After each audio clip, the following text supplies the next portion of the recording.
And here's the lineup for the first semi-final. Jareem Allen of the British Virgin Islands, Benique Mann of St. Lucia, Aaron Morris of Barbados, Adriel Mitchell of Grenada, Shatman Jarrett of Jamaica, Carlos Bryson Keynes of St. Martin, and Nathan Langley of the US Virgin Islands.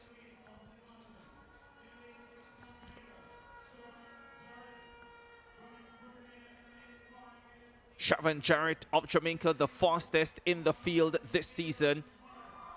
He's making his CARIFTA debut tonight, and maybe, just maybe, he comes in here as slight favorite, even though there are more accomplished CARIFTA performers in the field to come in semi-finals 2 and 3.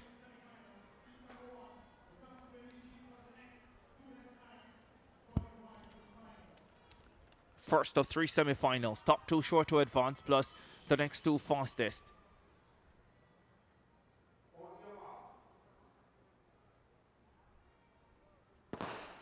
Up they go. First semi-final on the 20 boys, 800 meters. 2 short to go through. Shatman Jarrett, the Jamaican, loves the front run. He's been basically unchallenged all season back home in the land of wood and water. Let's see how he goes in this first round of the CARIFTA Games.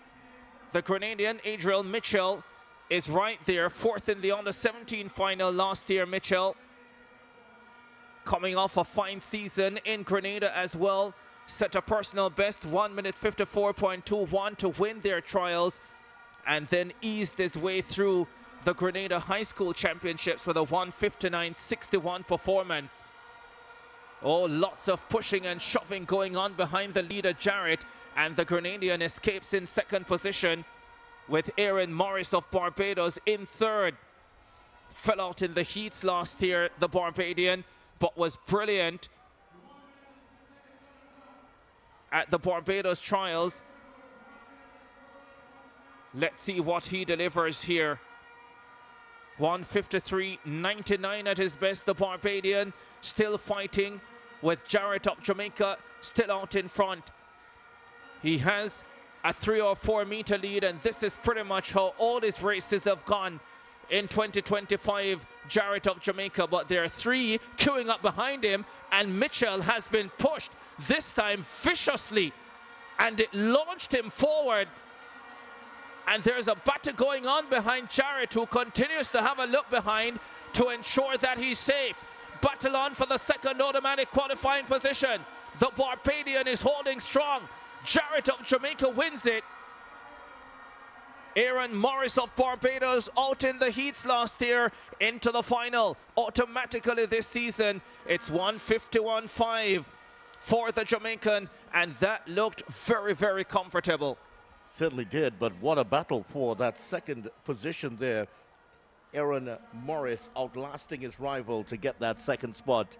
But this man, he looked absolutely comfortable, and walking off there, he's barely looking as he's broken a sweat after that race.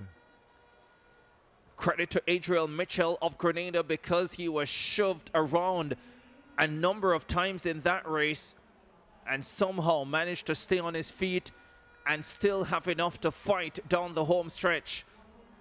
Oh, we might get a look at that, and well, they're still discussing what happened in that. Yeah, you can see the motion of the gentleman in front. They're not happy. I think he's saying, let's lodge a protest and see if anything comes of it. I'm not sure there's enough to have a successful one, because he didn't actually go down. He stayed on his feet all the way, and it's unlikely that any protest would be successful. Carlos Bryson Keynes coming up on his outside here from St. Martin, and I think, yeah, that's where the first incident occurred, and maybe it was Bryson Keynes who came away worst from it, and that took him out of the race essentially. And then here again, and we missed the 3rd one just coming into the straightaway. Yeah, that was a spicy race indeed. But you really have to give some credit there to the Grenadian athlete Mitchell, who has survived those 3 challenges, still comes in for 3rd, and he may still qualify.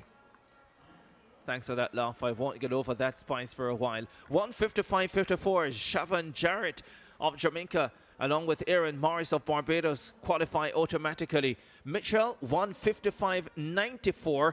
He'll have to wait and see if that time is good enough to make progress.